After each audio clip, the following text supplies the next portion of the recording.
সরস্বতী পুজোর দিন আমরা বই আর খাতা দেবীর সামনে রাখি।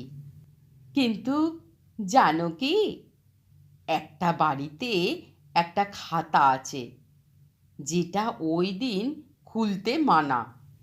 না খুললে কিছু হয় না, কিন্তু কেউ যদি খুলে ফেলে তার জীবনটা বদলে যায়। আজ আমি তোমাদের এমন এক সরস্বতী পুজোর গল্প শোনাবো যেটা কোনো বইয়ে নেই, কোনো পণ্ডিত বলেন না, কিন্তু যারা একবার শুনেছেন তারা আর আগের মতন থাকেন না। এই গল্পটা একটা খাতার আর সেই সাহসের, যেটা আমরা সবাই লুকিয়ে রাখি।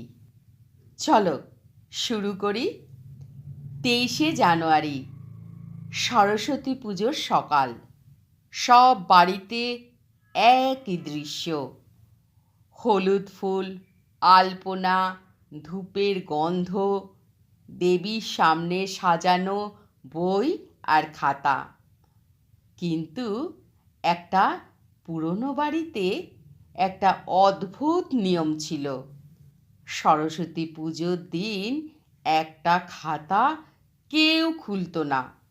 খাতাটার নাম ছিল না, শুধু কভারে লেখা ছিল অপূর্ণ। কার খাতা, কেন রাখা, কেউ জানতো না। আর এই অজানা খাতার গল্পটাই আজকের গল্প। উত্তর কলকাতার এক পুরনো বাড়ি। মোটা দেওয়াল, কাঠের সিঁড়ি, আর ঘরের কোণে জমে থাকা নীরবতা। বাড়ির বড়রা বলতো, পুজোর দিন প্রশ্ন করলে দেবী রাগ করেন। তাই কেউ প্রশ্ন করতো না। প্রতি বছর সরস্বতী পুজোর সকালে ওই খাতাটা দেবীর পায়ের কাছে রাখা হতো, কিন্তু না ফুল দেয়া হতো, না প্রণাম, শুধু রাখা থাকতো। ইরা, যে প্রশ্ন করতে ভালোবাসতো। এই বাড়ির মেয়ে ইরা। ইরা খুব মেধাবী ছিল না, ক্লাসে কখনো প্রথম হতো না, কিন্তু তার একটা বদ অভ্যেস ছিল। সে প্রশ্ন করত, কেন, কিভাবে, এর মানে কি? সবাই বলতো, এত প্রশ্ন করলে পড়াশোনা হবে না। সেই বছর ইরা পরীক্ষায় ফেল করলো, আর তখনই তার কৌতূহলটা ভয় হয়ে গেল। সরস্বতী পুজোর সকাল, সবাই ব্যস্ত। মা ফুল সাজাচ্ছে, বাবা ধূপ ধরাচ্ছে, ইরা একা ঘরে। তার চোখ পড়ল দেবীর সামনে রাখা ওই খাতার দিকে। অপূর্ণ নামটা যেন তার নিজের জীবনের মতন। ইরা ধীরে ধীরে খাতাটা তুলল। হাত কাঁপছে। প্রথম পাতায় লেখা, যে এই খাতা খুলছিস তুই এখনো নিজেকে বিশ্বাস করিস না। ইরার বুক কেঁপে উঠল।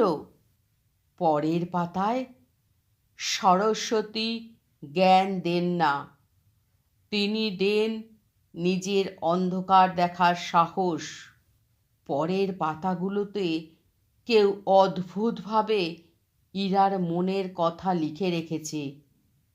ভয়, লজ্জা, নিজেকে ছোট ভাবা, সব। শেষ পাতায় লেখা ছিল, এই খাতার মালিক কেউ একা নয়, এই খাতার মালিক সবাই। আর নিচে ছোট করে লেখা, সরস্বতী পুজোর দিন যে নিজের ভয় লিখে ফেলে সেই শেখা শুরু করে। ইরা বুঝতে পারল এই খাতা কোনো মানুষের নয়, এই খাতা ভয়ের। সন্ধেবেলা ইরা দেবীর সামনে বসে, আজ সে মন্ত্র পড়েনি।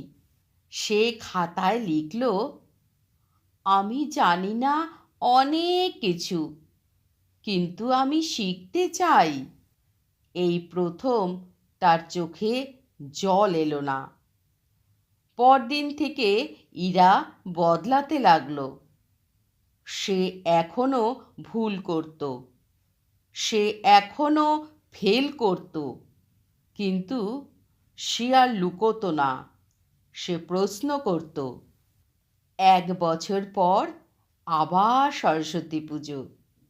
ইরা খুঁজল অপূর্ণ খাতাটা, কিন্তু খাতাটা নেই। শুধু দেবীর সামনে একটা সাদা কাগজ, তাতে লেখা, যে শেখা শুরু করেছে তার আর এই খাতার দরকার নেই। ইরা তাকিয়ে রইল, আর তখনই বুঝল সরস্বতী কোনো মূর্তি নন, সরস্বতী একটা সাহস। যেখানে মানুষ আমি জানি না বলতে পারে, সেখানেই সরস্বতী বসে থাকেন। ইরা ভেবেছিল সব শেষ, খাতা নেই, রহস্যও নেই। কিন্তু সেই রাতেই এক অদ্ভুত ঘটনা ঘটল। রাত ঠিক 12টা। পুরনো বাড়িটার ঘড়ি থেমে গেল। কোনো শব্দ নেই, কিন্তু হঠাৎ ইরা শুনল কাগজ উল্টানোর শব্দ। সে উঠে বসে ঘরের দরজা খোলে। দেবীর ঘর থেকে হালকা আলো আসছে। ইরা ধীরে ধীরে এগিয়ে গেল দেবীর সামনে। কেউ নেই, কিন্তু দেবীর পায়ের কাছে একটা নতুন খাতা, একদম সাদা, কোনো নাম নেই। ইরা হাত বাড়ালো। এইবার হাত কাঁপছিল না। প্রথম পাতায় লেখা, যদি তুই আবার এই খাতা পেয়েছিস, তবে তুই ভয় পাস না। পরের পাতায়, এই খাতা তাদের জন্যে যারা ভাবছে আমি কি আর পারবো। ইরা হঠাৎ বুঝতে পারল, এই খাতা তার জন্যে নয়, এই খাতা অন্যদের জন্য। পরের পাতাগুলোতে অন্য নাম, অন্য হাতের লেখা। একজন ফেল করা ছেলে, একজন বয়স্ক মানুষ যে আবার পড়তে চায়, একজন মা যে নিজের স্বপ্ন ভুলে গেছে। সবাই লিখেছে, আমি ভয় পাই, আমি লজ্জা পাই, আমি শুরু করতে দেরি করে ফেলেছি। ইরা খাতা বন্ধ করল। সে বুঝল এই খাতা লুকিয়ে রাখার নয়। পরের দিন সরস্বতী পুজোর মণ্ডপে সে খাতাটা রেখে এলো। কোনো নাম লিখল না, শুধু লিখল, যদি ভয় পাও লিখে ফেলো। বছর ঘুরে যায়, খাতাটা আর কখনো দেখা যায়নি। কিন্তু প্রতি বছর সরস্বতী পুজোর দিন কেউ না কেউ বলে, আজ মনে হচ্ছে আমি আবার শুরু করতে পারবো। কেউ জানে না সে কথা, কে বলে দেয়। ইরা বড় হয়ে বুঝেছিল সরস্বতী কোনো বইয়ের ভেতরে নেই, সরস্বতী থাকে সেই মানুষগুলোর মাঝে যারা ভয় পেয়েও শেখা ছাড়ে না। আর আজও 23শে জানুয়ারির রাতে যদি তুমি নিজের ভয়টা লিখে ফেলো, হয়তো সকালে দেখবে খাতাটা আর নেই, কিন্তু সাহসটা থেকে গেছে।